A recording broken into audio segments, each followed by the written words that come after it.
Ce sont des révélations de nos confrères de Bloomberg qui interrogent sur le degré de proximité qui existe entre la Maison-Blanche et le Kremlin.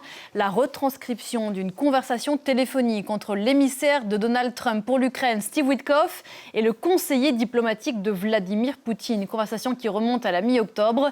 Et l'Américain qui conseille le Russe, bonjour Bruno Darroux. Bonjour Pauline. Sur la façon dont il faudrait aborder et flatter le président américain pour qu'il intercède en faveur du Kremlin ? Oui, c'est un peu ça, cette conversation téléphonique donc, qui a été retranscrite effectivement par nos confrères de l'agence de presse Bloomberg est assez hallucinante parce que finalement Steve Witkoff téléphone au conseiller diplomatique de Vladimir Poutine, Yuri Ushakov. Bon, jusque-là, finalement rien que de très normal, hein. Il s'agit de contacts entre négociateurs, donc ça pose pas de problème, mais c'est effectivement le contenu. D'abord, Steve Witkoff est extrêmement flatteur sur le président Poutine, qui, dit-il, est très respecté par Donald Trump. Donald Trump et Steve Witkoff, d'ailleurs, disent qu'ils sont persuadés que le président Poutine veut un accord de paix, que c'est un homme de paix. Et puis ensuite, eh bien, Steve Witkoff se transforme un peu en coach, fait un peu du consulting auprès de Yuri Ushakov pour préparer, si on comprend bien, la rédaction du fameux plan de paix initial en 28 points qui a créé tant de commentaires et de controverses la semaine dernière, en disant, ben voilà, si vous présentez les choses comme ça, si vous l'écrivez de telle manière, pour nous, ce sera acceptable. Et Ushakov dit, ah oui, bon, on va voir comment on peut présenter ça, les questions sensibles, la question des territoires, enfin voilà. C'est vraiment une opération de coproduction, finalement, d'un texte, et évidemment, ça fait couler beaucoup d'encre. Bruno, vous restez avec nous et Steve Witkoff de conclure cette conversation par un « j'ai le plus grand respect pour le président Poutine ». Steve Witkoff qui ne s'est jamais rendu en Ukraine, mais qui sera la semaine prochaine, ça vient d'être confirmé, à Moscou pour rencontrer Vladimir Poutine, pour discuter donc, je cite, des quelques points de désaccord qui empêchent la conclusion d'un accord. C'est ce qu'a dit Donald Trump il y a quelques heures sur son réseau social. Alors précisément, où en est-on dans ces discussions autour d'un éventuel plan de paix entre Russes et Ukrainiens? C'est ce qu'on va voir tout de suite en images. À bord de son avion Air Force One, Donald Trump relâche la pression sur l'Ukraine. Fini la date butoir fixée à ce jeudi pour accepter le plan de paix américain. Le président annonce une probable visite de son émissaire Steve Witkoff à Moscou pour rencontrer Vladimir Poutine. Si Steve Witkoff se rend en Russie la semaine prochaine, cela signifie-t-il que la date limite de Thanksgiving pour l'Ukraine n'est plus valable? On verra bien. Ils ont fixé une date et ce sera dans un futur proche. Je n'ai pas de date limite. Vous savez quelle est ma date limite? Quand ce sera fini? Selon le président américain, les négociations avanceraient bien avec la Russie et l'Ukraine. Moscou aurait accepté certaines concessions sans en préciser la nature, alors même que le plan initial en 28 points était jugé très favorable à la Russie. De son côté, Volodymyr Zelensky s'est dit prêt à aller de l'avant avec le plan américain, même s'il note des points sensibles dont il souhaite discuter avec Donald Trump. Je compte sur une coopération active supplémentaire avec la partie américaine et avec le président Trump. Beaucoup de choses dépendent de l'Amérique, parce que la Russie accorde la plus grande attention à la force américaine. Parmi ces points de blocage, la question des concessions territoriales reste centrale. Le plan américain initial prévoyait que Kiev cède les territoires actuellement occupés par la Russie, notamment le Donbass et la Crimée.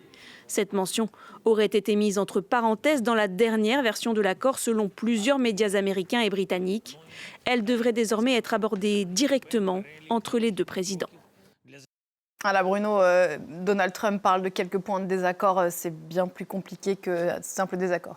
Oui, voilà, quelques points sensibles, quelques points de désaccord. En fait, c'est des gros points sensibles, hein, à commencer, ça vient d'être évoqué, par la question des concessions territoriales. On savait effectivement ce qui était prévu dans le premier plan en 28 points, avec les Russes donc qui gardaient, pour faire simple, leur conquête, et non seulement ça, mais qui en plus récupéraient une zone tampon qui est actuellement encore aux mains des Ukrainiens et avec quelques 250 000 personnes ukrainiennes qui y vivent. Donc ça, c'était pas acceptable pour l'Ukraine. Donc il y a ce problème des concessions territoriales. L'autre point très important, c'est pas simplement un point sensible, c'est la question des garanties de sécurité pour l'Ukraine. Est-ce qu'il y aura des troupes déployées en Ukraine après un accord de paix? Quelle sera la garantie de sécurité offerte par les Américains? Tout ça est encore très flou. C'est un plan en 19 points, mais dont on connaît très peu de choses.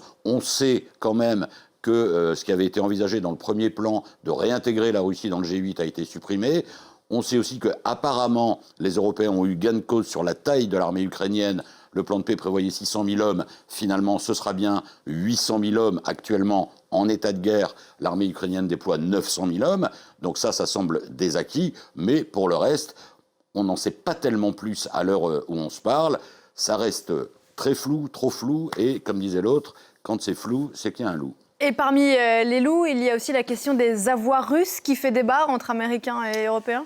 Alors oui, là c'est entre Américains et Européens, parce que dans le premier plan de paix, donc en 28 points, il était dit que ces avoirs russes, qui sont gelés quand même, il faut rappeler, au sein de l'Union européenne et principalement à Bruxelles, en Belgique, eh bien c'est 210 milliards d'euros quand même qui étaient détenus par la Banque centrale russe et qui ont donc été immobilisés, gelés par les Occidentaux après l'invasion russe à grande échelle de l'Ukraine en février 2022, eh bien, le plan prévoyait que ce serait réparti entre les Américains et les Russes pour financer différents projets.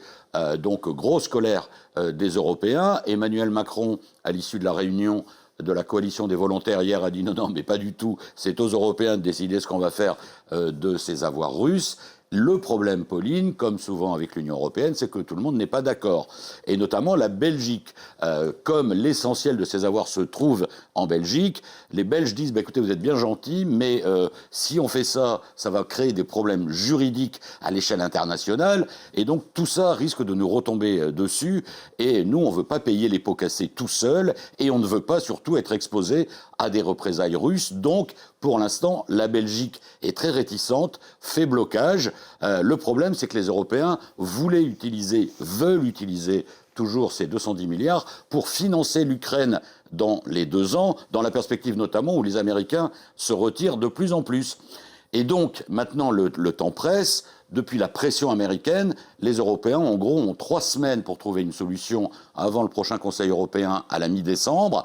Donc, pendant ces 3 semaines, soit ils arrivent à convaincre la Belgique de se rallier à la position majoritaire des Européens, soit ils vont devoir trouver une autre source de financement. Mais, comme vous le voyez, 200 milliards d'euros, ça ne se trouve pas sous les sabots d'un cheval.